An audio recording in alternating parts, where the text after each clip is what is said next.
আসসালামু আলাইকুম। আজকে আমরা বানাতে চলেছি লোটে মাছের শুটকি ভর্তা। দেখুন কী কী ইনগ্রিডিয়েন্টস লাগে। এখানে পেঁয়াজ, লঙ্কা, রসুন আর লোটে শুটকি রেখে দিয়েছি।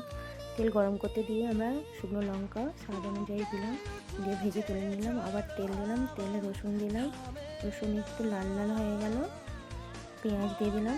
এতে লবণ দেবেন না, কেন শুটকিতে লবণ অলরেডি থাকে, দিলে লবণ হয়ে যাবে। লঙ্কা দিয়ে দিলাম, আবারও কাঁচা লঙ্কা স্বাদ অনুযায়ী যেরকম ঝাল খাবেন সেরকম দেবেন। দিয়ে ব্রাউন করে ভেজে নিতে হবে।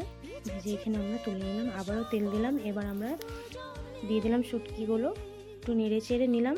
বেশি ভাজা যাবে না, তাহলে অন্যরকম স্বাদ হবে। এবার আমরা আরও তুলে নিলাম সব একসাথে।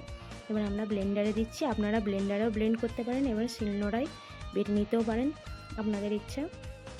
ব্লেন্ড করা আমাদের এখানে হয়েই গেল, এবার রেডি। দেখুন সার্ভ করেছি। আমার ভিডিও দেখার জন্য আপনারা চ্যানেলটিকে ফলো করুন বা শেয়ার করুন। আল্লাহ হাফেজ।